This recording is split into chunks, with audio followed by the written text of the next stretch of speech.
Hi everyone, a very good evening to all of you. आप सभी प्यारे students का वेलकम है Y T your English tutor पे। चलिए, मेरा नाम है अमन बहल। छोटा सा एक इंट्रोडक्शन दे देता हूँ मैं अपना। आप ही की तरह मैं एक हिंदी मीडियम का स्टूडेंट हूँ, रहा हूँ, और कॉम्पिटिटिव एग्जाम्स को मैंने हिंदी मीडियम से ही प्रिपेयर किया है। SSC, banks, railway, defence. अभी एसएससी के थ्रू गवर्नमेंट ऑफ इंडिया में एक ऑफिसर की जॉब कर रहा हूँ, और इन क्लासेस के जरिए मैं आपको सिखाता हूँ कि हिंदी बैकग्राउंड वाले बच्चे भारत का कोई भी कॉम्पिटिटिव एग्जाम उसकी इंग्लिश को कैसे हैंडल कर सकते हैं। बहुत आसान होता है, तरीका और सही स्ट्रैटेजी आपके पास होनी चाहिए। और इस क्लास को इसीलिए सोमवार से शुक्रवार तक, फ्राइडे तक मैं आपके लिए शाम में जो है प्रिपेयर करके लाता हूँ। तो चलिए बिना देरी के शुरू करते हैं। फर्स्ट एडिटोरियल द हिंदू का, लेबर एंड ऑनर। मेरे साथ इसको आपको पढ़ना है और साथ में ग्रामर को, वोकैब को कवर करते हुए चलना है। इस आधे पौने घंटे में 3-4 घंटे की लर्निंग आपको मिलेगी। आइए बिना देरी के लेक्चर को शुरू करें।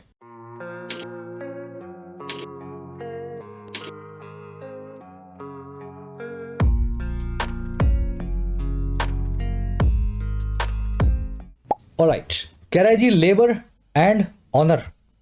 देखिए स्पेलिंग देखना, LABOUR, HONOUR, दोनों में UR आ रहा है ना, OUR। ये स्पेलिंग्स होती हैं ब्रिटिश, जिनमें लास्ट में OUR का इस्तेमाल होता है।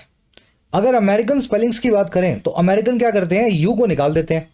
लेबर को वो लेबर लिखेंगे बिना यू के, ऑनर को वो बिना यू के ऑनर लिखेंगे। तो ध्यान रखना इन चीजों का, स्पेलिंग्स दोनों सही हैं। हम ब्रिटिश वाली फॉलो करते हैं, इसलिए यहां लिखा हुआ लेबर। लेबर का मतलब होता है मेहनत, मजदूरी। ऑनर का मतलब होता है गरिमा या सम्मान। कह रहा है कि अब नए कानून बने हैं जिससे गरिमा और सम्मान मिलेगा हर आदमी को जो भी छोटी मोटी जॉब करता है। चलिए अब ये ब्रिटिश और अमेरिकन स्पेलिंग्स का कुछ झंझट मैं आपको और दिखाता हूं। जैसे मीटर की स्पेलिंग है, आप लिखते हो METER, ये अमेरिकन स्पेलिंग है। हमारे देश में ब्रिटिश इंग्लिश चलती है, ब्रिटिश इंग्लिश में मीटर की स्पेलिंग होती है TRE। लीटर की स्पेलिंग होती है वैसे ही RE। सेंटर की स्पेलिंग होती है लास्ट में RE। तो ER जहां लग रहा हो लास्ट में अमेरिकन, जहां पे RE लग रहा हो वो ब्रिटिश या इंडियन। वैसे ही जब लास्ट में रियलाइज, एक्चुअलाइज, मटीरियलाइज, इंफसाइज, ये आइज वाला जो लास्ट में आपको आवाज आए, तो ब्रिटिश स्पेलिंग में पीछे इस्तेमाल किया जाता है SE का। अमेरिकन में करते हैं ZE का। तो हम कौन सी लगाएंगे, हम ये वाली लगाएंगे। दोनों सही हैं। वैसे ही कहीं कहीं आपको डबल L देखने को मिलेगा। ब्रिटिश स्पेलिंग में डबल L लगाया जाता है, अमेरिकन स्पेलिंग में इस तरह के वर्ड्स में सिंगल L आता है। लेबल्ड, ज्वेलरी, ट्रेवल्ड, प्रोग्राम में डबल M लगा देते हैं। ठीक है, चलो तो स्पेलिंग एरर्स के अंदर ध्यान रखना है इस चीज को। अपने को तो राइट साइड वाली स्पेलिंग्स पे फोकस करना है, लेफ्ट वाली को अपने को अवॉइड करना है। चलिए अब जल्दी से बढ़ते हैं आगे। मैं आपको इस आर्टिकल की वोकैब दिखाता हूं। 5 वर्ड्स हमारे पास, शुरू में एक साथ देख लोगे तो आप क्लास को स्मूथली ले पाओगे। एक लाइक और एक शेयर इस क्लास को जरूर से दें, ताकि ये लाइक्स और प्यार जो है ना आपका, इस चैनल को सपोर्ट करने का फ्री ऑफ कॉस्ट तरीका है। आपके लाइक्स, आपके शेयर्स और आपके हाइप्स। वाईडी चैनल का एक टेलीग्राम ग्रुप है जिसमें सभी नोट्स, PDFs, नोटिफिकेशंस आपको मिलते हैं। All of you are welcome to join the group. Search करें टेलीग्राम में @official YT, ये ग्रुप आपको मिल जाएगा। इसी के साथ में YT की एंड्रॉइड और iOS ऐप को अपने फोन में जरूर इंस्टॉल करें। ऐप बनाई गई है आप ही लोगों के लिए, ताकि स्ट्रक्चर्ड वे के अंदर, कम से कम कॉस्ट के अंदर आप अपने एग्जाम्स को प्रिपेयर कर सकें। अगर आप कोई ऐसा एग्जाम दे रहे हो जिसमें ग्रामर, रीडिंग, वोकैब, जिसमें क्लोज टेस्ट, RC आता है, तो आप इंग्लिश अनलॉक कोर्स में एनरोल्ड हो सकते हैं, जिसमें 150 घंटे के अंदर ये सारी चीजें आपको कवर करवाई गई हैं। SSC, बैंक, रेलवे, डिफेंस, किसी भी एग्जाम के लिए। अगर आपको लिखना सीखना है तो आप राइटिंग कोर्स को एनरोल कर सकते हैं, जिसमें 50 से 60 घंटे में क्रैश कोर्स की तरह आपको लिखना सिखाया गया है। रिपोर्ट्स, ऐसे, प्रेसी, ईमेल, हर तरह का राइटिंग फॉर्मेट में आप लिखना सीख सकते हैं। अगर आप UPSC की तैयारी कर रहे हैं, स्टेट PSC की तैयारी कर रहे हैं, और आप चाहते हैं कि इंग्लिश में माइग्रेट करूं, हिंदी से, गुजराती से, पंजाबी से, बंगाली से इंग्लिश में आऊं, तो उसके लिए एक डेडिकेटेड कोर्स है, Mission Civil Services. You can take benefit of this course. 200 घंटे का कोर्स है, बहुत अफोर्डेबल कीमत में, जिसमें CSET से लेकर के डिस्क्रिप्टिव, RC, ऐसे, प्रेसी, आंसर राइटिंग, हर पार्ट, हर एस्पेक्ट हमने कवर करवाया है। कोई भी क्वेरी होती है ऐप से रिलेटेड, ये नंबर है हमारा टीम से, आप व्हाट्सएप के थ्रू इस नंबर पे बात कर सकते हैं। ऐप का लिंक फर्स्ट कमेंट में इस वीडियो के नीचे आपको मिल जाएगा। ऑलराइट, वोकैब शीट है, इसको थोड़ा सा मैं जूम इन करता हूं ताकि आप ठीक से देख पाए। रिफॉर्मिस्ट टोन में लिखा हुआ आर्टिकल आज का रिफॉर्म्स या सुधारों की बात कर रहा है। पहला वर्ड है हेरल्ड। देखो, एक बार के लिए अंग्रेज निकाल दो अपने दिमाग से, इस वर्ड को भूल जाओ आप। मैं आपको याद करवाता हूँ, महाभारत और आपने रामायण देखी होगी टीवी में। तो वहां पे आपको हेरल्ड नाम का आदमी दिखता था। वहां से कनेक्ट करना है इसको। कौन होता था पता है आपको हेरल्ड? जब राजा आने वाला होता था राज दरबार में, तो एक आदमी खड़ा हो जाता था गेट पे और जोर जोर से चिल्लाता था, महाराज की जय हो। याद है ना? उसको अंग्रेजी में बोलते हैं हेरल्ड। अब हेरल्ड नाम का आदमी क्या करता है? वो महाराज के आने का संकेत देता है कि किंग जो है, किंग इज जो है अबाउट टू कम। और दूसरा, हेरल्ड नाम का आदमी जो महाराज आने वाले होते हैं, राजा, उसको हेल करता है, प्रशंसा करता है, महाराज की जय हो, महाराज की जय हो। वहीं से अंग्रेजों ने वर्ड उठा लिया। इस वर्ड के ये दोनों मीनिंग होते हैं, एक तो किसी चीज का अंदेशा देना, या फिर किसी चीज को स्वागत करना, वेलकम करना। ठीक है, देसी से अंग्रेजी बनाने की कोशिश कर रहा हूं मैं, आपको लिंक बिठाना दिमाग में। अंग्रेजों ने वर्ड्स ऐसे ही बनाए हैं। सेंटेंस बना के देखो। कह रहे लार्ज लैंग्वेज मॉडल्स या LLMs herald a new era of artificial intelligence. ये जो लार्ज लैंग्वेज मॉडल्स हैं, चैट जीपीटी जैसे, ये अंदेशा देते हैं, हेरल्ड करते हैं। और किसका? एक नए युग का, नई एरा का, जो है आर्टिफिशियल इंटेलिजेंस की। तो इन सारे प्लेटफॉर्म्स को, वेबसाइट्स को देख के लगता है आने वाले टाइम में आर्टिफिशियल इंटेलिजेंस में बहुत कुछ होना बाकी है। दूसरा वाला मीनिंग देखो, किसी की प्रशंसा करने वाला। The young athlete was heralded as the nation's next star. ये जो युवा एथलीट था, या फिर एथलीट तो आप समझते हैं ना, कह रहा है इसको हेरल्ड किया जाता था, या फिर इसको प्रशंसा किया जाता था, वेलकम किया जाता था देश के एक नए स्टार के तौर पे, या अगले सितारे के तौर पे। ठीक है ना? आपने देखा किसी एथलीट को देख के आपको लगा कि ये आने 5 साल के अंदर देश को, कंट्री को जो है रिप्रेजेंट करेगा ओलंपिक्स में या कहीं जाके, तो आप उसको हेरल्ड कर रहे हैं। तो चलिए, दोनों तरीके से वर्ड यूज होता है आज की क्लास में, आप देखेंगे।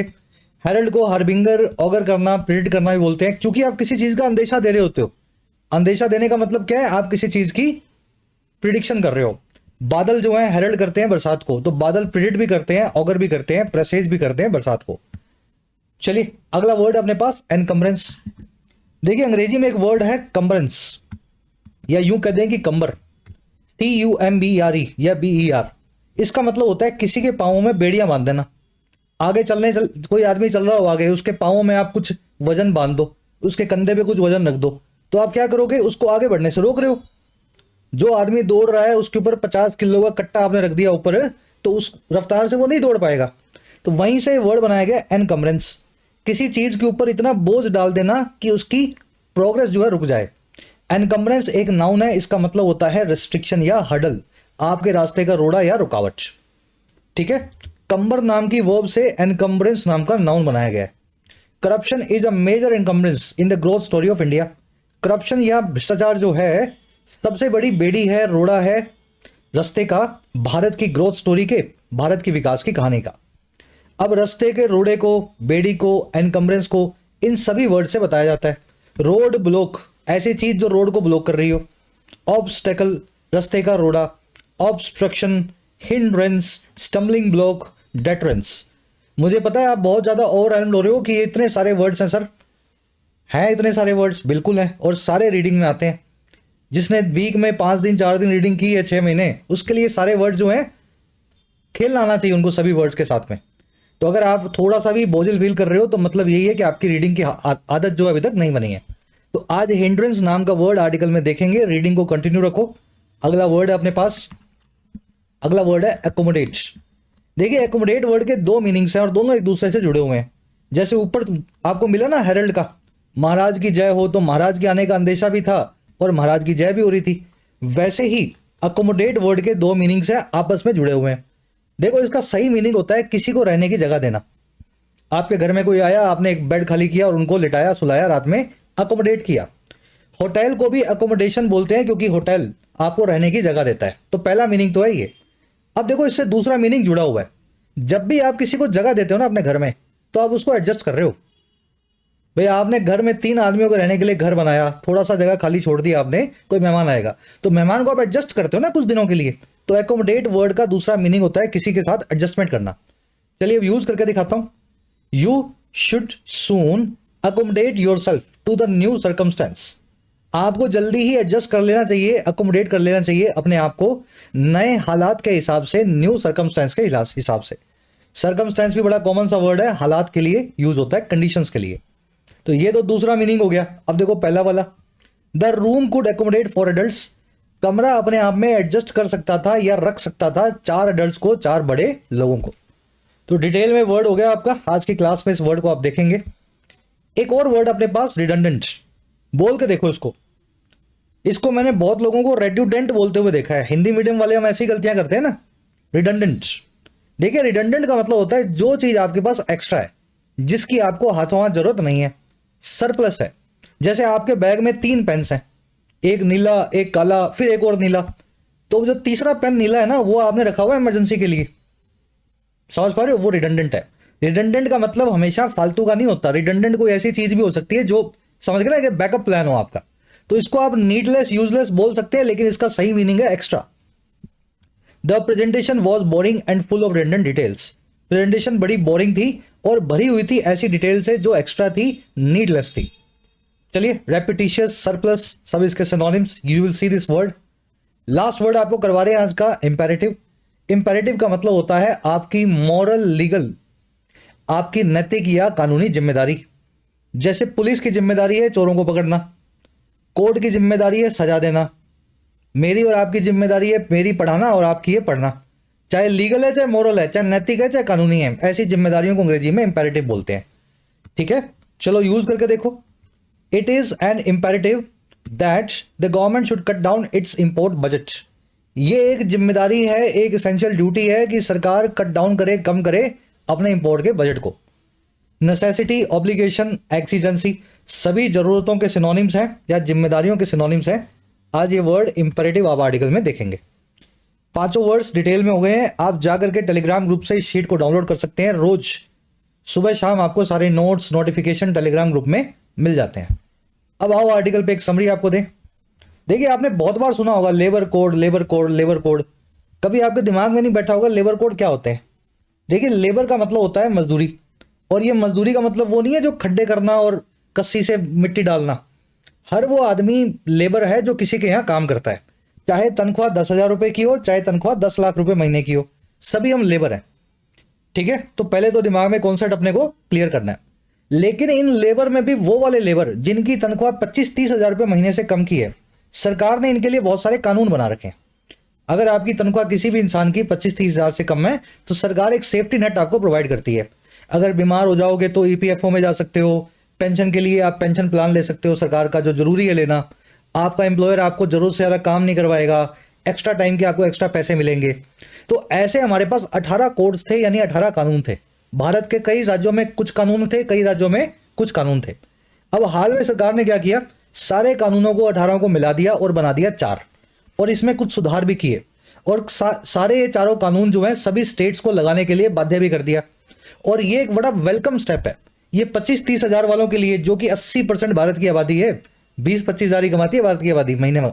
तो इन लोगों के लिए जो नया काम सरकार ने किया है, इसको वेलकम कर रहा है। रिफॉर्मेटिव टोन में लिखा हुआ आर्टिकल है, सुधारों की, रिफॉर्म्स की बात कर रहा है। अब इन 4 कोड्स के आ जाने के बाद में इन कम तनख्वाह वाले लोगों को कुछ एक्स्ट्रा बेनिफिट मिलने लगेगा। तो चलिए शुरू कर लेते हैं आर्टिकल को। तरीका क्या है जी पढ़ने का, पहले वीडियो को पॉज करना है, आपको खुद से एक रीडिंग लेनी है, इसकी मीनिंग निकालना है हर सेंटेंस का जितना हो सके। फिर मेरे साथ पढ़ो और अपनी गलतियों को रियलाइज करते हुए आगे सीखते जाओ। कर दूं शुरू में? कह रहा है 10 सेंटेंस, आप वीडियो को पॉज करके पढ़ लेना। वीडियो लाइव नहीं है, आराम से पॉज करो, चलाओ, देखो, जैसे करना करो, पर खुद नहीं पढ़ोगे तो पढ़ना नहीं सीखोगे। कह रहा है 10 sentence announcement to implement the 4 labour codes, they concern wages, industrial relations, social security and occupational safety, health and working conditions, has been heralded by the business and investment community as the biggest reform in a long time. देखो sentence है लंबा, लेकिन इसमें मुझे 2 dash दिख रहे हैं, आपको भी दिख रहे हैं ना। तो आपको मैंने बताया हुआ है, जब भी 2 डैश किसी सेंटेंस में आ जाए तो उन दोनों के बीच का जो लिखा हुआ है उसको छोड़ दो, बाकी का सेंटेंस पढ़ लो, मीनिंग निकल जाएगा। कह रहा है सेंटर का जो ऐलान है, अनाउंसमेंट है, इंप्लीमेंट करने का, लागू करने का। इंप्लीमेंट समझते हैं, लागू करना। 4 लेबर कोड्स को, कोड का मतलब होता है बिल, कानून। एक कानून की किताब होती है ना किसी सब्जेक्ट के ऊपर, उसको कोड बोल देते हैं। कह रहा है जी सरकार का जो अनाउंसमेंट है सेंटर का कि हम कानून को लागू करेंगे 4 नए लेबर कोड को, अब बीच वाला छोड़ दो। कह रहा है ये अनाउंसमेंट है ना, इसको पैसिव वॉइस लगा करके हेरल्ड किया गया है, प्रशंसा की गई है। महाराज की जय हो, महाराज की जय हो, याद है ना वैसे। तो इसकी भी ऐसे जो है हेरल्ड किया गया इसको पैसिव वॉइस में। और किसके द्वारा? पूरी की पूरी बिजनेस और इन्वेस्टमेंट कम्युनिटी के द्वारा, बड़े व्यापारियों के द्वारा और निवेशकों के द्वारा। और कैसे हेरल्ड किया है इसको, इसकी प्रशंसा कैसे की है? इसकी प्रशंसा की है बतौर या एज सबसे बड़ा रिफॉर्म या सुधार एक लंबे वक्त में, इन अ लॉन्ग टाइम। चलिए अब ये बीच का अपने को पढ़ लेना है, बाकी की स्ट्रक्चर देख लो, फिर बीच का अपने ऐड करेंगे। तो स्ट्रक्चर ये थी कि अनाउंसमेंट बन गया सब्जेक्ट, ग्रीन कलर में नाउन, वर्ब है इसकी has been heralded, announcement has been heralded. Singular noun है तो वर्ब सिंगुलर है, अनाउंसमेंट्स होती तो यहां पे हैज की जगह पे हैव लग जाता। सब्जेक्ट वर्ब को मिलाते हुए चलो, हेरल्ड करना आपने देख लिया, प्रशंसा करना, हेल करना। बिगेस्ट रिफॉर्म में द बिगेस्ट सुपरलेटिव डिग्री है तो द प्लस में, ठीक है ना, the fastest, the best, the biggest, the का इस्तेमाल आप सुपरलेटिव डिग्री के आगे करते हैं। चलो इस पे मैं बाद में आऊंगा, एक ग्रामर कॉन्सेप्ट है, अभी आगे देखेंगे। अब बीच का पढ़े, दे कंसर्न, ये कंसर्न करते हैं या जुड़े हुए हैं, रिलेट करते हैं। दे कौन है? इन चार कोड्स की बात हो रही है। कह रहे ये कंसर्न करते हैं या जुड़े हुए हैं वेजेज से, तनख्वाहों से, इंडस्ट्रियल रिलेशन से, आम आदमी की सोशल सिक्योरिटी से, आपके काम करने के वक्त सेफ्टी से, ऑक्यूपेशनल सेफ्टी से। कोई ऐसी जगह काम करते हो जहां जान जाने का खतरा है तो वो आपकी ऑक्यूपेशनल सेफ्टी की बात है। और साथ ही साथ आपकी हेल्थ और वर्किंग कंडीशन से, किस कंडीशन में, किस हेल्थ में आप काम करते हो। तो ये चार कोड जो हैं इन सब चीजों से जुड़े हुए हैं। क्लियर है मामला? बढ़े आगे। चलिए दे की वर्ब है कंसर्न। दे सिर्फ लिविंग थिंग्स के लिए नहीं आता, इंसानों के लिए नहीं आता, दे नॉन लिविंग थिंग्स के लिए भी आ जाता है। कुर्सियां रखी हुई ना, चेयर्स, तो चेयर्स के लिए भी दे लग सकता है अंग्रेजी में। बहुत बच्चों को कंफ्यूजन होती है, सर दे इंसानों के लिए, नहीं, ही और शी इंसानों के लिए, दे जो है सभी के लिए। कह रहा है जी passed by parliament between 2019 and 2020 the implementation of these codes was delayed for multiple reasons. कह रहे जो पास हुए थे पार्लियामेंट के द्वारा, यानी कि संसद के द्वारा, और कब? 2019 से 20 के बीच में। कह रहा इस तरीके से जो पास हुए थे ना, इंप्लीमेंटेशन जो है इन कोड्स का, या फिर यूं कह दें लागू करने का काम जो है इन कोड्स का, उसको डिले कर दिया गया, पैसिव वॉइस में लगा करके देरी कर दी गई उसमें, मल्टीपल रीजंस की वजह से या फिर कई कारणों की वजह से। तो पास तो ये 5-6 साल पहले हो गए थे, लेकिन 6 सालों में लग नहीं पाए। बहुत सारे राज्यों ने बोल दिया कि नहीं लगाएंगे, नहीं लगाएंगे, तो लास्ट में अब सरकार ने बोला लगाना पड़ेगा सबको। कह रहे the courts replace 29 laws that regulated employer employee relations and significantly reduce the compliance requirements for a company every year. कह रहे ये जो कोड्स हैं नए वाले, ये रिप्लेस कर देते हैं या फिर बदल देते हैं, जगह ले लेते हैं 29 कानूनों की।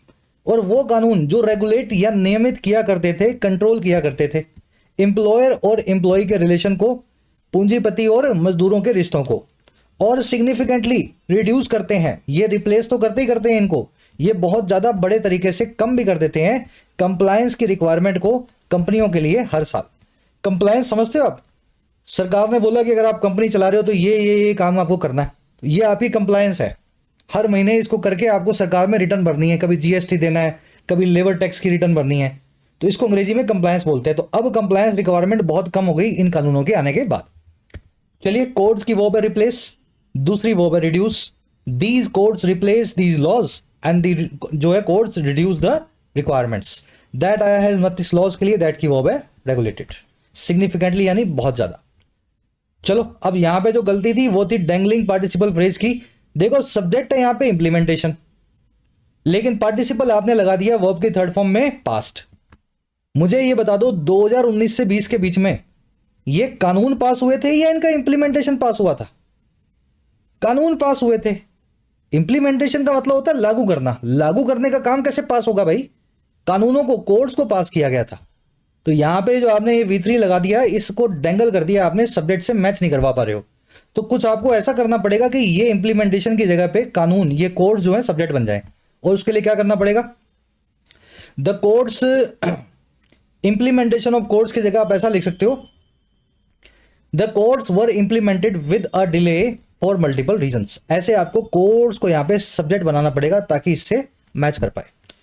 बाकी डिटेल में कल की क्लास में करवाया गया था, फिर से मैं आपका टाइम नहीं लूंगा। फटाफट से नेक्स्ट पैराग्राफ पे आ जाओ, मीनिंग निकाल लो इसका।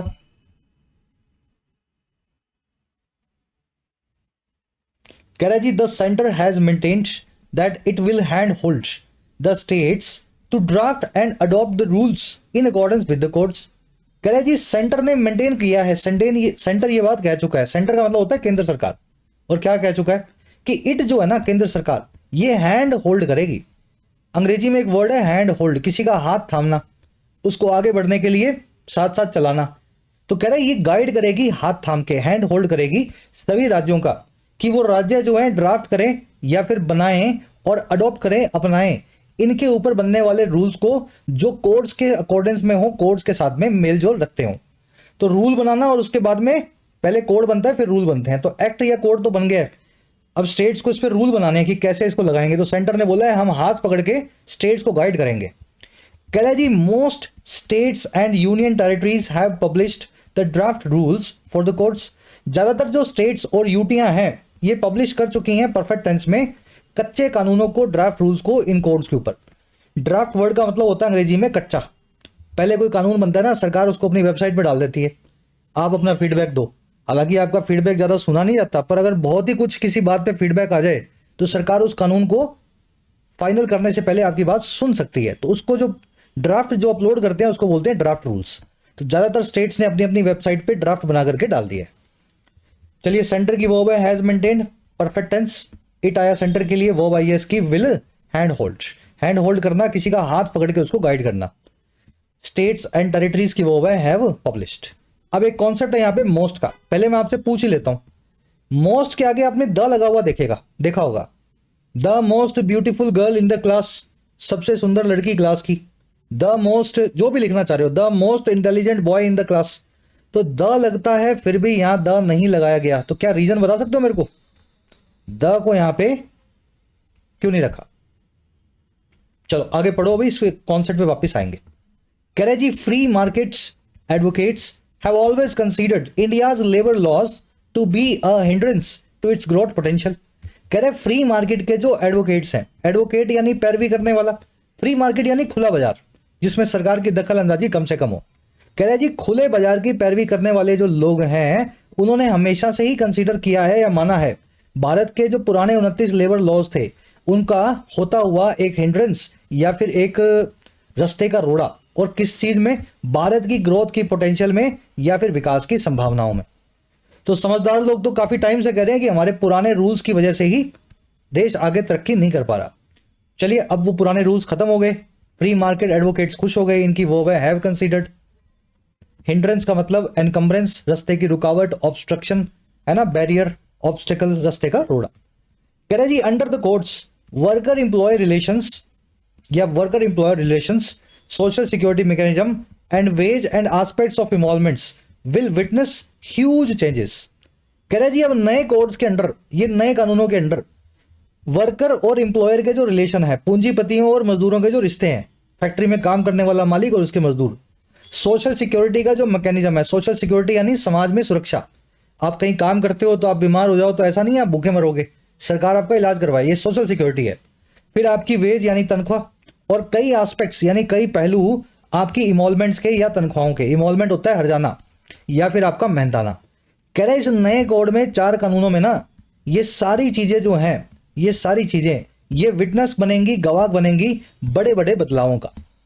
रिलेशन भी बदल जाएंगे, सिक्योरिटी का, सोशल का मैकेनिज्म भी बदलेगा, आपकी तनख्वाहें भी बदलेंगी और तनख्वाह के कई दूसरे एस्पेक्ट भी बदलेंगे, ह्यूज चेंज को विटनेस करेंगे। चलिए ये पूरा का पूरा सब्जेक्ट है, ठीक है, और इसकी वर्ब है विल विटनेस। विटनेस का मतलब है देखना या किसी चीज की गवाही लेना। चलिए अब देख लेते हैं फटाफट से ये मोस्ट वाला कॉन्सेप्ट। देखो अंग्रेजी में मोस्ट वर्ड है ना, इसके आगे द हमेशा नहीं लगेगा, क्योंकि मोस्ट जब बिना द के आता है इसका मतलब होता है ज्यादातर, और इसके बाद में कोई नाउन लगा होगा, ज्यादातर लड़के, ज्यादातर लड़कियां, ज्यादातर सब्जियां, ज्यादातर कमरे, ज्यादातर। द मोस्ट एक एडवर्ब है जो एडजेक्टिव्स के बाद में पहले लगती है और ये सबसे ज्यादा वाली बात करती है। The most beautiful, the most intelligent. तो आपको ये देखना है मोस्ट के बाद में क्या लगा हुआ है। अगर नाउन लगा हुआ है तो ज्यादातर वाला मीनिंग देगा, ये द लगाने की जरूरत नहीं है। लेकिन अगर इसके बाद में एडजेक्टिव है और सबसे ज्यादा की बात हो रही है, सुपरलेटिव डिग्री बन रही है, तब आपको द लगा देना है। जैसे the most students found the exam hard. अब यहां पे स्टूडेंट्स के लिए मोस्ट लगा है, स्टूडेंट्स एक नाउन है, द मोस्ट स्टूडेंट्स यानी ज्यादातर स्टूडेंट्स। अब ज्यादातर वाली बात कर रहा है तो द लगाने की जरूरत नहीं है, यहां लिखो most students found the exam hard. वैसे यहां भी हुआ है most states and union territories have published the draft rules. ज्यादातर स्टेट्स और यूटीज पब्लिश कर चुकी हैं अपने रूल्स को, तो ज्यादातर की बात कर रहा है, द लगाने की जरूरत भी नहीं थी। अगला देखो, this is one of most informative books. ये किताब सबसे ज्यादा इंफॉर्मेटिव या जानकारी देने वाली किताबों में से एक है। मोस्ट इंफॉर्मेटिव, यहां आप सुपरलेटिव डिग्री बना रहे हो, द मोस्ट लिखो यहां पे, क्योंकि एडजेक्टिव इंफॉर्मेटिव के लिए आपको एडवर्ब की जरूरत पड़ रही है, ठीक है ना। The most beautiful, the most intelligent, the most informative, सबसे ज्यादा इंफॉर्मेटिव, इसलिए द का इस्तेमाल होगा। चलो, छोटी सी डिस्टिंक्शन है, दिमाग में बैठ जाएगी आपके। अब जल्दी से पढ़ लो नेक्स्ट पैराग्राफ। अब यहां से आर्टिकल पढ़ने में बहुत आसान है। चलो वीडियो को पॉज करके देना इसको ट्राई ना। कह रहे India needs to generate employment for its growing youth population as it is estimated that 12 million people attain working age every year. कह रहे भारत को जरूरत है, इंडिया नीड्स, कि वो जनरेट करे, पैदा करे एम्प्लॉयमेंट को, रोजगार को, और किसके लिए, फॉर लगा के बता रहा है, इसकी यानी इट्स की, इंडिया की ग्रो करती हुई बढ़ती हुई यूथ के लिए, या फिर यूथ की पॉपुलेशन के लिए। यूथ का मतलब होता है युवा। कह रहा है कि वो इसलिए क्योंकि एज ये एस्टिमेटेड है, ऐसा अंदाज हमारा लगा हुआ है, इट इज एस्टिमेटेड कि 12 मिलियन पीपल, लगभग 1.2 करोड़ लोग अटेन कर लेते हैं या पा लेते हैं वर्किंग एज को, काम करने की उम्र को हर साल। तो काम करने की उम्र मान लो 18 साल है, 17 साल है, 20 साल है, तो लगभग 1.25 करोड़ लोग हर साल 18-20 साल के हो जाते हैं, उनको जॉब्स की जरूरत होती है। तो इतनी जो है ना, हमें इतनी सारी जॉब्स की जरूरत हमें होगी। इंडिया की वर्ब है नीड्स, इट की वर्ब है इज एस्टिमेटेड। कह रहा this is a trend that will hold for several years, और ये एक ऐसा ट्रेंड है, एक ऐसा रुझान है जो होल्ड करेगा, बना रहेगा, मेंटेन करेगा अगले कई सालों तक। आबादी हमारी कम हो रही है, लेकिन ये कम आबादी जो है जब 20 साल की होगी तब जाके हमें पता लगेगा, उस कम आबादी का इफेक्ट हमें फील होगा। तो ये ट्रेंड अगले 20-30 साल चलने वाला है। कह रहा the economic survey of 2023-24 noted that there needs to be an average of nearly 78.5 lakh jobs created annually until 2030 in the non-farm sector to engage the rising workforce। कह रहे हैं हमारा फिर इकोनॉमिक सर्वे जो है 2023-24 का, पिछले साल का, उसने वर्ब की सेकंड फॉर्म लगा के नोट किया, इस चीज को ऑब्जर्व किया, हमारे सामने रखा, और क्या रखा कि वहां होना चाहिए देयर नीड्स, और क्या होना चाहिए, एक ऐसी एवरेज, एक ऐसा औसत जो है 78.5 लाख नौकरियों का, जो क्रिएटेड हो, बने हर साल एनुअली, और कब तक, सन 2030 तक। और कहां बने ये नौकरियां, बने नॉन फार्म सेक्टर में, कृषि को छोड़ के किसी और सेक्टर में। फार्म मतलब कृषि, नॉन फार्म मतलब एग्रीकल्चर के अलावा दूसरे सेक्टर्स में। और क्यों ये इसलिए बने, टू लगा के बता रहा है, ताकि हम इंगेज कर सके, काम में लगा सके हमारी बढ़ती हुई वर्कफोर्स को। तो काम करने वाले बहुत है, नौकरियां कम है, लगभग 80 लाख नई नौकरियां हर साल सरकार को पैदा करनी होंगी, ताकि ये 1.25 करोड़ लोग जो है इनको कहीं पे धंधे लगाया जा सके, है ना। 1.25 करोड़ के सामने 80 लाख क्यों, अरे भाई 30-40 लाख लोग नौकरी करने वाले गुजर भी तो जाते हैं, तो माइनस वालों को माइनस कर दो, नए जो आए उनको प्लस कर दो, तो 78-80 लाख जो नौकरियां हमें हर साल नई चाहिए होती हैं। चलो, कह रहा जी despite the long delay in the implementation of the codes, the concerns raised by labour unions have not been addressed in full. कह रहे फिर बावजूद उस लंबी डिले के या लंबी देरी के, इंप्लीमेंटेशन में या फिर अमल में, इंप्लीमेंटेशन समझते हैं ना, किसी चीज को अमल में लाना, इन सभी कोड्स के, 4 कानूनों के बावजूद, बहुत सारी जो है डिले के, कह रहे जो कंसर्न्स या चिंताएं हैं, रेज्ड बाय हैं, जो उठाई गई हैं लेबर यूनियंस के द्वारा, उनको भी एड्रेस नहीं किया गया पूरे तरीके से, have not been addressed in full. Address word का मतलब आपको पता है, किसी चीज का सोल्यूशन निकालना, है ना, किसी कंसर्न को हल करना। तो काफी कंसर्न्स ऐसे होंगे जो लेबर यूनियन वालों के इन नए कोड्स में हल नहीं हुए हैं। चलिए, कंसर्न्स यानी चिंताएं किसी चीज को लेकर के आपके, हैव नॉट बिन जो है एड्रेस, इसकी वर्ब है पैसिव वॉइस में। आर्टिकल को थोड़ा फास्ट प्रोसेस कर रहे हैं हम यहां से, क्योंकि पढ़ना बहुत आसान है। नेक्स्ट पैराग्राफ है, आराम से रीडिंग लो, इसकी मीनिंग निकाल लो इसका।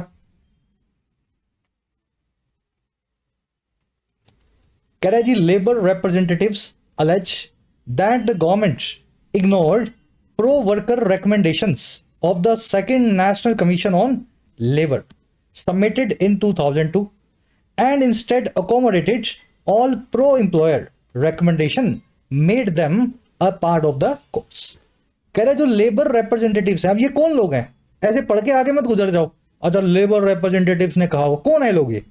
लेबर यानी मजदूर, मेहनत, रिप्रेजेंटेटिव यानी प्रतिनिधि, नुमाइंदा। मजदूरों के जो नुमाइंदे हैं, वर्कर्स के जो प्रतिनिधि हैं, वो ऐसा अलेज करते हैं, यानी ट्रेड यूनियन के जो नेता हैं वो ऐसा आरोप लगाते हैं। अलेज करना यानी आरोप लगाना। क्या आरोप लगाते हैं कि सरकार ने एक होशियारी की है, सरकार ने ना इग्नोर कर दिया वर्कर्स के प्रो में या वर्कर्स के साथ में काम करने वाली रिकमेंडेशंस को। प्रो का मतलब होता है हक में, तो वो सारी सिफारिशें, सारी जो है सजेशंस जो वर्कर्स के हक में थी वो सरकार ने कर दी इग्नोर। और ये किसकी आई थी सिफारिशें? ऑफ लगा के बता रहे हैं। एक नेशनल कमीशन बनी थी लेबर पे, सेकंड कमिश्नर थी ये, जो सबमिट हुई थी 2002 में, जिसकी रिपोर्ट। तो ये इनका कहना है कि उस रिपोर्ट में जो वर्कर्स के हक में लिखा था, सरकार ने हर चीज को इग्नोर किया है इन 4 कानून को बनाते हुए। और कह रहे बजाय इसके क्या हुआ, इंस्टेड सरकार ने अकोमोडेट कर दिया है या एडजस्ट कर दिया है एम्प्लॉय या पूंजीपति जो आपको एम्प्लॉयमेंट देते हैं, जो वर्कर्स को काम पे रखते हैं, फैक्ट्री वाले, सरकार ने कैसे भी करके एडजस्ट कर दिया है सारी वो रिकमेंडेशंस को जो पूंजीपतियों के हक में थी, और बना दिया है उनको एक हिस्सा इन नए कानूनों का। तो ये होशियारी का सरकार के ऊपर आरोप लगता है लेबर रिप्रेजेंटेटिव्स के द्वारा। सेंटेंस को पढ़ करके उसका मीनिंग निकालने के बाद उसकी सोल को समझो, वो क्या कहना चाह रहा है। जैसे हिंदी में समझते हो ना, वैसे इंग्लिश में आपकी अंडरस्टैंडिंग होनी चाहिए। चलिए, रिप्रेजेंटेटिव्स की वर्ब है अलेज करना, आरोप लगाना, ब्लेम करना। गवर्नमेंट की वर्ब है इग्नोर्ड, सरकार ने इग्नोर किया। एंड दूसरी वर्ब है एकोमोडेटेड, सरकार ने कैसे भी करके एडजस्ट किया, जो पूंजीपतियों के हक में रिकमेंडेशन थी उनको पार्ट बना करके कोर्ट्स का। यहां मेड भी सरकार की जो है गवर्नमेंट की एक वर्ब है। 3 वर्ब्स हैं, ignored, accommodated and made them a part of the courts. कह रहे those issues are now redundant but the nature of work is undergoing rapid transformation. कह रहे ये जो इश्यूज थे ऊपर वाले, अब ये सब के सब बिना बात के हो गए हैं, रिडंडेंट हो गए हैं। रिडंडेंट याद है ना आपको? 2 पेन है आपके पास, एक लाल और एक नीला, एक तीसरा और रखा हुआ नीले रंग का। पहला वाला खराब हो जाए तो उसको यूज कर लूंगा, यानी काम का नहीं है, बस ऐसे रखा हुआ है। तो ये सारे इश्यूज भी अब काम के नहीं है, बस इन पे बात होती है। एक्ट तो आ गया है, जो आना था वो हो गया है। कह रहा लेकिन जो नेचर है ना, जो प्रकृति है, स्वभाव है काम का या वर्क का बाजार के अंदर, वो अंडरगो कर रहा है या एक्सपीरियंस कर रहा है या गुजर रहा है बहुत तेजी से, रैपिड ट्रांसफॉर्मेशन से, बदलाव से। 2002 के अंदर अगर किसी कमीशन में कुछ लिखा था कि ये कर दो, 2025 में किया या नहीं किया उससे कुछ फर्क नहीं पड़ेगा, क्योंकि अब इंटरनेट आ गया, चीजें बदल गई हैं। तो ये सारे इश्यूज आज की डेट में रिडंडेंट की तरह है। इश्यूज की वर्ब है आर, रिडंडेंट यानी यूजलेस, नीडलेस। नेचर का मतलब है स्वभाव, प्रकृति। वो इसकी जो वर्ब है वो है इज अंडरगोइंग, अंडरगो करना, किसी चीज से गुजरना। गो मतलब जाना, अंडर मतलब नीचे, किसी चीज के नीचे से गुजरना या किसी चीज को एक्सपीरियंस करना। ट्रांसफॉर्मेशन होता है बदलाव या चेंज। कह रहे considering the uncertainties due to wars, trade disruptions and climatic changes या challenges, enhancing both agriculture and industrial productivity is necessary। अब कह रहे जी कंसीडर करते हुए, ध्यान देते हुए, अमल में लाते हुए किस चीज को? उन सभी अनिश्चितताओं को, अनसर्टेनिटीज को, जो किस वजह से है? जो ड्यू टू इन चीजों की वजह से है। और चीजें सारी लिख दी। वॉर्स यानी जंग, ट्रेड में आने वाली डिसरप्शन जो टैरिफ वैरिफ लग जाते हैं, और क्लाइमेट से होने वाले चैलेंज, मौसम से होने वाले चुनौतियां। कह रहे जी इन सारी अनसर्टेनिटीज को अगर कंसीडर करें, इनको ध्यान में रखें, तो इन्हांस करने का जो काम है ना, बढ़ाने का काम है, दोनों ही चीजों को, हमारी खेती को, एग्रीकल्चर को, और हमारी फैक्ट्रियों के आउटपुट को, इंडस्ट्रियल प्रोडक्टिविटी को, ये दोनों ही कामों को बढ़ाने का जो काम है वो बड़ा नेसेसरी है, जरूरी है। इतना सेंटेंस समझ गए? अब आगे का देख लो, इसमें जोड़ देना। कह रहे जी and ensuring a healthy worker employer relationship is key to this. और कह रहे जी इंश्योर करने का काम जो है, सुनिश्चित या पक्का करने का जो काम है, एक स्वस्थ से भरी या हेल्दी वर्कर एम्प्लॉयर रिलेशनशिप को, मालिक और नौकर के रिश्ते को, वो की होगा, कुंजी होगा इस काम को करने की। अगर एग्रीकल्चर में प्रोडक्टिविटी बढ़ानी है, फैक्ट्री में आउटपुट बढ़ाना है, तो नाराज एम्प्लॉय कभी आउटपुट नहीं बढ़ाएगा। अगर एम्प्लॉय का अपने मालिक से अच्छा रिलेशन होगा, तभी वो मेहनत से और काम करेंगे, प्रोडक्टिविटी बढ़ेगी। तो कह रहा है ये सारा काम तभी हो सकता है जब इन दोनों के रिश्ते आप अच्छे करवा दो, एम्प्लॉयर एम्प्लॉई मिल करके काम करें। एम्प्लॉयर होता है मालिक, एम्प्लॉय होता है नौकर। चलिए, इंश्योरिंग की वर्ब है इज, इनहांसिंग की वर्ब है इज। दोनों जीरंड है, जीरंड हमेशा सिंगुलर वर्ब लेते हैं। ठीक है, ड्यू टू का मतलब होता है की वजह से, इसको बिकॉज ऑफ भी बोल सकते हैं। अनसर्टेनिटी होती है अनिश्चितताएं। अब एक वर्ड की तरफ आपका ध्यान खींचूंगा, ये होते हैं होमोनिम्स। ये अगर आते होते हैं तो बिना बात का मुफ्त का 1 नंबर आपको मिल जाता है एग्जाम में, नहीं आते हैं तो वहीं आपका नंबर चला जाएगा। जैसे ये 2 वर्ड्स हैं क्लाइमेटिक और क्लाइमैक्टिक, ध्यान से देखो इनको, क्लाइमेटिक और क्लाइमैक्टिक। क्लाइमेटिक बना है क्लाइमेट से, क्लाइमैक्टिक बना है क्लाइमैक्स से। क्लाइमेट का मतलब है मौसम, क्लाइमैक्स का मतलब है अंत या कंक्लूजन। क्लाइमेट से जुड़ी हुई चीजों को बोलते हैं क्लाइमेटिक, और अंत से, कंक्लूजन से जुड़ी हुई चीजों को बोलते हैं क्लाइमैक्टिक। कोई ऐसा काम जिससे अंत प्रभावित हो तो वो स्टेप कहलाएगा क्लाइमैक्टिक स्टेप। सरकार की तरफ से एक अंत को निर्धारित करने वाला स्टेप लिया गया, क्लाइमैक्टिक स्टेप। तो क्लाइमैक्टिक को आसान भाषा में बोल सकते हैं वेरी इंपॉर्टेंट, या इसके लिए एक वर्ड होता है अंग्रेजी में डिसाइसिव। डिटेल में करवा रहा हूं मैं, क्लाइमैक्टिक वर्ड को समझना आपको। क्लाइमैक्टिक यानी वेरी इंपॉर्टेंट, जिससे किसी चीज का अंत जो है डिसाइड हो। तो ये दोनों अलग वर्ड्स हैं, क्लाइमेटिक और क्लाइमैक्टिक। बीच में एक सी लग जाने से सेंटेंस जो है वर्ड पूरा चेंज हो जाता है। तो ये होमोनिम्स हैं, देखने में एक जैसे हैं, मीनिंग अलग रखते हैं, ध्यान रखना। आज के क्विज में भी आपसे पूछे हैं। चलो नेक्स्ट पैराग्राफ। ये तो हो गया ना यार, एक सेकेंड ना, ये हो गया। चलो नेक्स्ट ये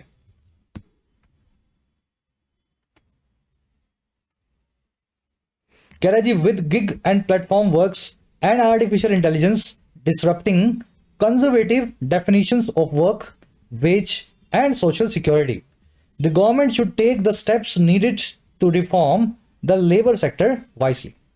अब ये विद वाली स्ट्रक्चर आपको करवाई हुई है बड़े अच्छे से। जब भी शुरू में आ जाए विद, इसका मतलब है के साथ ही। कह रहे जी इस चीज के साथ ही, किस चीज के? कह रहे जी गिग और प्लेटफॉर्म वर्क्स के और आर्टिफिशियल इंटेलिजेंस के डिसरप्ट करने के साथ ही। गिग वर्क समझते हो आप? ऐसा काम जिसमें आप खुद अपने मालिक हो। जैसे स्विगी वाला है, मन हुआ तो डिलीवरी कर दी, नहीं हुआ तो आज नहीं गया। ओला वाला है, गाड़ी चलाई तो चलाई, नहीं चलाई तो नहीं चलाई। तो कह रहे इस तरह से फ्रीलांस जो काम है और प्लेटफॉर्म वाले जो काम है, स्विगी ओला, फ्रीलांस, कोडिंग वोडिंग, और जो एआई है, इन दोनों के डिसरप्ट करने के साथ ही या तहस नहस या डिस्टर्ब करने के साथ ही हमारे जो परंपरागत या कॉन्जर्वेटिव डेफिनेशंस थी काम की, कह रहा है इस डेफिनेशन को, परिभाषा को बदल देने के साथ ही इन चीजों के हुआ क्या? हमारी डेफिनेशन थी वेज की और सोशल सिक्योरिटी की भी। हुआ ये इसके साथ कि गवर्नमेंट को अब ले लेना चाहिए कुछ ऐसे कदम या स्टेप्स जो जरूरी हैं, नीडेड हैं, रिफॉर्म करने के लिए, बदलाव लाने के लिए लेबर सेक्टर में समझदारी के साथ, वाइसली। तो अगर कोई आदमी सुबह 6 बजे से रात को 9 बजे तक काम कर रहा है, फैक्ट्री में जा रहा है, आ रहा है, वो तो आपको समझ में आता है कि ये मजदूर है, मेहनत करता है। लेकिन जो 11 बजे उठ करके अखबार बांट करके आया, फिर 1 बजे स्विगी में डिलीवरी की, 4 बजे ओला चलाने लगा, 7 बजे किसी की मालिश करने चला गया, मसाज करने, होते हैं ना आजकल ऐसे बहुत काम हो रहे हैं। तो इनको बोलते हैं गिग वर्कर्स। इनको भी तो लेबर एक्ट में लाना है। तो सरकार को कदम ऐसे उठाने हैं कि इस तरह के लोग भी एक्ट के अंदर में आए, क्योंकि कंजर्वेटिव जो परिभाषा थी हमारी, परंपरागत जो डेफिनेशन थी काम की, तनख्वाह की, सोशल सिक्योरिटी की, वो इनकी वजह से, नए लोगों की वजह से बदल गई है। चलिए, सरकार की वो है शुड टेक। कंजर्वेटिव का मतलब होता है पुराना या परंपरागत। कह रहा था इंडियन लेबर कॉन्फ्रेंस और ILC which has met 46 times between 1940 and 2015 has not been convened since then. कह रहे फिर एक इंडियन लेबर कॉन्फ्रेंस भी है ILC, जो कि 46 बार मिल चुकी है 40 से 2015 के बीच। 75 साल हो गए ना, कितने हो गए? 75 ईयर्स में 40 बार मिली। आजादी से पुरानी एक संस्था है, कॉन्फ्रेंस है। कह रहे ये कॉन्फ्रेंस जो है कन्वीन ही नहीं हुई, ऑर्गेनाइज ही नहीं हुई जब से 2015 गया है। चलिए, ILC की वर्ब है has not been convene. Convene a meeting, conference का मतलब है मीटिंग को ऑर्गेनाइज करवाना। विच आया है ILC के लिए, वर्ब है इसकी हैज मेट। लास्ट पैराग्राफ दिखा रहा हूं आपको मैं, इसमें ग्रामर कॉन्सेप्ट भी है, फटाफट देखो, रैप अप करेंगे क्लास को।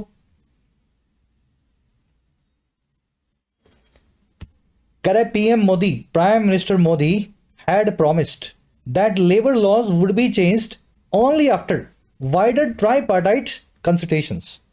कह रहे हमारे जो PM साहब है, मोदी साहब, ये प्रॉमिस कर चुके थे, वो पास्ट परफेक्ट टेंस लगा के क्या कर चुके थे भाई, कि ये जो नए कानून आ रहे हैं ना, लेबर लॉज, इनको बदला जाएगा, चेंज किया जाएगा पैसिव वॉइस में, वुड बी चेंज्ड महज तभी, ओनली आफ्टर, महज तभी, और किस चीज के बाद, बड़े स्केल पे कंसल्टेशंस के बाद, बातचीत के बाद, जो ट्राईपार्टाइट होंगी जिसमें तीनों पार्टियां शामिल होंगी। मोदी की वर्ब है हैड प्रॉमिस्ड, लॉज की वर्ब है वुड बी चेंज्ड। ट्राईपार्टाइट यानी तीन पार्टियां जिसमें शामिल हो, दो पार्टियां हो तो बाईपार्टाइट, एक पार्टी हो तो यूनिलैटरल। ठीक है, ये वर्ड्स हैं, वन वर्ड्स।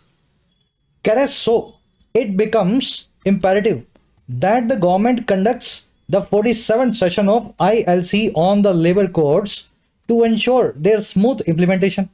कह रहा है इस प्रकार से ये चीज बन जाती है, इट बिकम्स, बड़ी ही जरूरी, बड़ी ही इंपेरेटिव, एक बड़ी ही अच्छी ड्यूटी। इंपेरेटिव याद है ना, जरूरी ड्यूटी जो नैतिक और कानूनी तौर पे आपकी हो।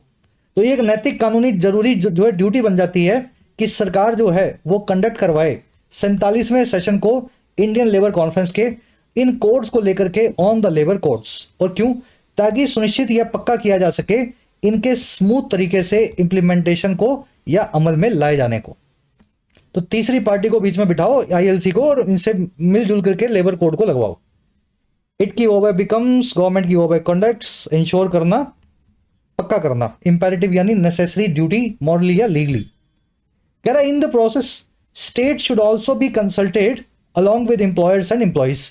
इस पूरी प्रोसेस में तीसरी पार्टी स्टेट्स हैं, राज्य हैं, इनको भी कंसल्ट किया जाए, एम्प्लॉयर्स के साथ और एम्प्लॉयज के साथ, मालिकों के साथ और जो है मजदूरों के साथ। राज्य भी तो पार्टी है इसमें, तो तीसरी पार्टी राज्य से भी बातचीत हो कि आपके राज्य के हिसाब से कानूनों को कैसे रखा जाए। चलिए, स्टेट्स की verb should also be consulted, बाकी आपने देख लिया। एक ग्रामर का कॉन्सेप्ट है, फटाफट देख लो, फिर क्लास को रैपअप करेंगे। देखो कॉन्सेप्ट ये कहता है अगर मेन क्लोज पास में हो तो दैट के बाद आने वाला सेकेंडरी जो क्लोज होता है वो भी पास में होता है। अब ये मेन क्लोज, सेकेंडरी क्लोज, ये बहुत डिटेल में मैं इसलिए नहीं जाऊंगा क्योंकि क्लास लंबी हो जाती है, और ये सब कंप्लीट इंग्लिश ग्रामर की प्लेलिस्ट में आपको करवाया गया है। फिर भी आइडिया मैं आपको दे देता हूं। मेन क्लोज वो क्लोज होता है, वो सब्जेक्ट वर्ब का जोड़ा होता है जिसके ऊपर सेंटेंस टिका हुआ होता है। जैसे मोदी साहब ने प्रॉमिस किया था, मेन बात इस सेंटेंस में यही है कि मोदी साहब ने प्रॉमिस किया था, तो ये मेन क्लोज है। बाद में जो कंजंक्शन आती है उसके बाद वाला क्लोज होता है वो होता है सेकेंडरी क्लोज। तो यहां कंजंक्शन दैट आई, इसके बाद में लेबर लॉज और वर्ब है इसकी वुड बी चेंज्ड, ये है सेकेंडरी क्लोज। तो याद रखें मेन क्लोज अगर पास्ट में चला गया, past indefinite, past continuous, past perfect continuous, तो सेकेंडरी क्लोज कभी भी प्रेजेंट में नहीं होगा। ठीक है, चलो अब इसको मैं आपको क्वेश्चन बना के दिखाता हूं। The train is delayed, train delay हो गई है, ट्रेन देरी से आ रही है, ये सेंटेंस बिल्कुल सही है, द ट्रेन इज डिलेड। लेकिन ये सेंटेंस देखो, she said that the train is delayed, उसने मुझे ये बताया कि ट्रेन जो है वो देरी से आ रही है। अब देखो यहां पे मेन क्लोज जो है शी सेड है, बात तो ये है ना, उसने मुझे बताया, उसने क्या बताया, उसने ये बताया, तो उसने मुझे बताया और बताया ये, तो ये बताने वाली बात जो है ये मेन क्लोज है, पास्ट में लिखा हुआ है। दैट के बाद वाला क्लोज अब आपको प्रेजेंट में नहीं बनाना, इसको पास्ट में चेंज करना होगा। ट्रेन इज डिलेड की जगह आप लिखोगे द ट्रेन वॉज डिलेड। समझ गए ना? तो ये नरेशन का भी रूल समझ लो और टेंस चैप्टर का भी रूल है, दोनों तरीके से कॉन्सेप्ट जो है अप्लाई होता है। They believed that the plan has failed, वो ऐसा मानते थे कि प्लान फेल हो चुका है। उस वक्त वो मानते थे और फेल हो भी चुका था, लेकिन बात यह है कि प्लान फेल हो चुका था, ये पास्ट की बात है, मेन क्लोज पास्ट में दिया हुआ है, तो इस केस में भी मुझे क्या करना होगा भाई, हैज की जगह पे हैड का इस्तेमाल करना चाहिए। None believed that the team can win, किसी ने भी नहीं समझा था, किसी ने भी नहीं माना था कि टीम जीत सकती है। देखो ये जो मॉडल वर्ब्स है ना, कैन, मे, विल और वुड, विल और शैल, इनको भी आपको पास्ट में चेंज करना आना चाहिए। कैन, मे, विल और शैल जो है ये प्रेजेंट की मॉडल्स हैं, इनकी पास्ट फॉर्म होती है कैन की कुड, मे की माइट और विल और शैल दोनों की वुड। तो ये कॉन्सेप्ट यहां भी अप्लाई होगा। अब कैन का इस्तेमाल नहीं हो सकता, कैन होता है प्रेजेंट में, मुझे यहां पास्ट बनाना पड़ेगा, V2 बार लगी हुई है मेन क्लोज में, तो कैन की जगह पे लिखना पड़ेगा कुड, और मे की जगह पे यहां क्या लिखना होगा, चलो लास्ट सेंटेंस खुद से सही करो। I felt that it may rain any time, मैंने ऐसा फील किया कि बरसात कभी भी हो सकती है। इस सेंटेंस को खुद से ट्राई दो, मेन क्लोज पास्ट में मैंने डाल दिया है V2 लगा के। अब इस मे को आप किस में बदलोगे, यहां भी वही हुआ है, मोदी साहब ने उस समय विल लगा के बताया था, लेकिन ये बात अब पुरानी हो गई है, मेन क्लोज पास्ट में आ चुका है, इसलिए विल को मैंने वुड में चेंज कर दिया। कैन को कुड में, विल को वुड में, शैल को भी वुड में और मे को माइट में। चलिए, बड़ा इजी कॉन्सेप्ट है। जिन स्टूडेंट्स के नरेशन वाला पोर्शन जो क्लियर है उनको अच्छे से आता होगा, आ जाओ अपने क्विज पे आज के, फटाफट से इसको देख लो। एक क्वेश्चन आपको मैं दे रहा हूं कॉम्प्रीहेंशन का, एक बार इसकी रीडिंग लो, इसका मीनिंग निकालो, क्या कहना चाह रहे हैं। देखिए, इस आर्टिकल में रेफरेंस दिया गया था 78 लाख जॉब्स हर साल हमें चाहिए होंगी सन 2030 तक, अगले 5 साल तक, मतलब 4 करोड़ नौकरियां बनानी है हमें अगले 5 सालों में। तो ये बात इस आर्टिकल में क्यों लिखी गई थी, क्या इसको बताने के पीछे क्या रेफरेंस देने का क्या तरीका था। ये आंकड़ा बता करके सीधे सीधे हमें यह समझाया गया है कि हमारा करंट सिस्टम इतनी जॉब्स या नौकरियां पैदा करने के लिए सक्षम नहीं है। 80 लाख तो आबादी होती है भाई देशों की पब्लिक, कहीं आप छोटे किसी कंट्री में जाओगे 80 लाख 1 करोड़ तो आबादी होती है वहां की। इतनी बड़ी आबादी में हमें नौकरियां चाहिए यहां, और हर साल चाहिए। तो ये बताने के लिए कि हमारा करंट जो सिस्टम है इकोसिस्टम लेबर का, वो इनसफिशिएंट है, नाकाफी है इस बड़े डेमोग्राफिक नीड के लिए या जरूरत के लिए। ठीक है ना। बाकी तीनों आप देखोगे ए बी डी ये मीनिंगलेस है। Demographic growth will slow down about after 2030 के बाद हमारी डेमोग्राफिक ग्रोथ कम हो जाएगी, नहीं, ऐसा कहीं नहीं लिखा हुआ। इंडिया प्रोड्यूस कर रहा है ज्यादा नॉन फार्म जॉब्स को जो रिक्वायर्ड है, उल्टी बात है। एग्रीकल्चर में ज्यादा नौकरियां आती हैं, नॉन फार्म में हमारे यहां कम आती हैं। Non farm sector alone is expected to absorb the full workforce, जो कृषि के अलावा बाकी सारे सेक्टर हैं वो एक्सपेक्टेड हैं सारी वर्कफोर्स को ऑब्जॉर्व करने के। गलत बात है, नहीं हो रहा ना। ज्यादातर लोग खेती में तो जा रहे हैं, आज भी 50-60% आबादी खेती में लगी हुई है। तो ए बी डी फैक्चुअली गलत है, सी आपका आंसर बनेगा। ऑफ कोर्स ये मेंस लेवल का था, अगर गलत हुआ है तो तनाव में मत आना, अच्छा क्वेश्चन था। चलो, अब ये गलत नहीं होना चाहिए आपके। कोई ऐसी चीज जो आपको अप्रोच कर रही हो उसके साइन को क्या बोलते हैं, अकोमोडेट या हेरल्ड। रिडंडेंट का एंटोनिम पूछा आपसे, सिनोनिम नहीं, उल्टा। इंडिस्पेंसिबल, सरप्लस या सुपरफ्लुअस। फिर एक मीनिंग पूछा आपसे वर्ड का एनकम्बरेंस, ये भी करवाया था आपको अच्छे से। इसको हैंड होल्ड बोलते हैं, डेटरेंस बोलते हैं या इंपेरेटिव बोलते हैं। और लास्ट में आपको 2 कॉमन एरर्स मिलेंगी, ठीक है। चलो यहां पे विल कर लेना, और एरर्स यहां पे 3 है। 2 से लेके 7 तक सभी क्वेश्चंस के आंसर फर्स्ट कमेंट में डाल रहा हूं, चेक कर लो। आउट ऑफ 7 कितने मार्क्स मिले जरूर से शेयर करना। कल की क्लास में आपसे मुलाकात होगी। क्लास पूरी देखने वाले बच्चे बता दिया करो पीडी पूरा देखा सर मैंने, इससे आपका फीडबैक मुझे मिल जाता है। कोई और सुझाव और सजेशन हो, comment section is always open to all of you. Until then I will see you tomorrow. और हाँ, ऐप को जरूर डाउनलोड कर लें, कमेंट सेक्शन में ऐप का लिंक दिया गया है। जो भी कोर्स आपकी नीड है अफोर्डेबल प्राइस में आप अपने एग्जाम को प्रिपेयर कर सकते हैं, एसएससी, बैंकिंग, यूपीएससी या स्टेट पीएससी एग्जाम को। ये टीम का नंबर है, इस पर व्हाट्सएप करके आप टीम से बात भी कर सकते हैं अगर आपकी कुछ क्वेरीज हो।